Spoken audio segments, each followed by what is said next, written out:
मुझे लगे यार तू क्या कर रहा है, ये तो रफी साहब से गवा ले। अपने दौर के प्रमुख अभिनेता जितेंद्र और महान गायक मोहम्मद रफी के बीच का रिश्ता जगजाहिर है। आप रफी साहब का कोई भी गाना सुनो, आंखें बंद करो और सुनो, आपको लगेगा कोई बहुत सज्जन, बहुत नेक इंसान गाना गा रहा है। जितेंद्र, जो अपने समय के प्रतिष्ठित सितारे थे, रफी साहब की आवाज के दीवाने थे। उनका मानना था कि रफी साहब की आवाज किसी भी गाने को एक अलग ही ऊंचाई पर ले जाती है।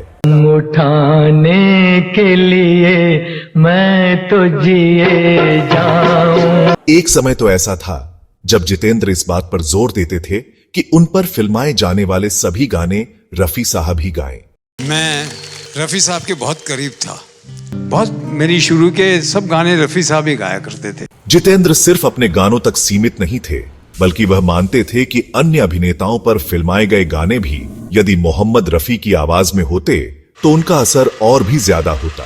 उस दौर में जितेंद्र खुद निर्माताओं, निर्देशकों और संगीतकारों से आग्रह किया करते थे कि उनके गानों को मोहम्मद रफी की आवाज में रिकॉर्ड किया जाए।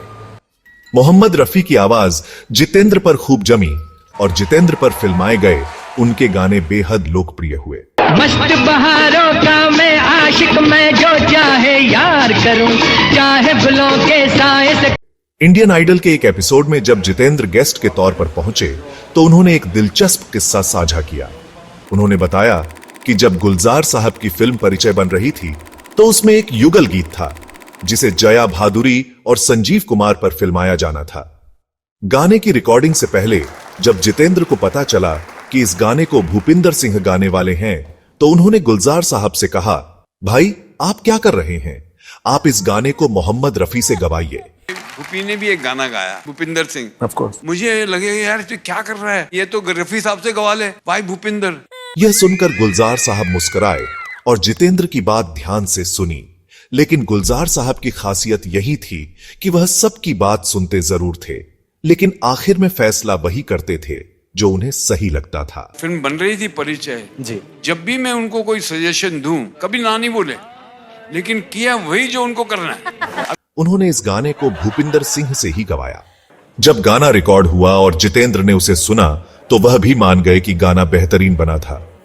वो मुझे प्यार से समझा के फिर 2-4 लोगों से बात करके अल्टीमेटली भूपी का गाना मुझे बहुत अच्छा लगा। यह किस्सा दर्शाता है कि फिल्म इंडस्ट्री में कलाकारों की पसंद और निर्देशकों की सोच अलग अलग हो सकती है। गुलजार साहब अपने गानों के लिए खास प्रयोग करने के लिए जाने जाते थे और उन्होंने भूपिंदर सिंह की आवाज को इस गाने के लिए उपयुक्त समझा। बेशक। सर वो कौन सा गाना था भूपी जी का? भूपी का गाना है। बीती ना बीताई रहना, जिसे भूपिंदर सिंह और लता मंगेशकर ने गाया था। यह गाना आज भी लोगों के दिलों में बसा हुआ है।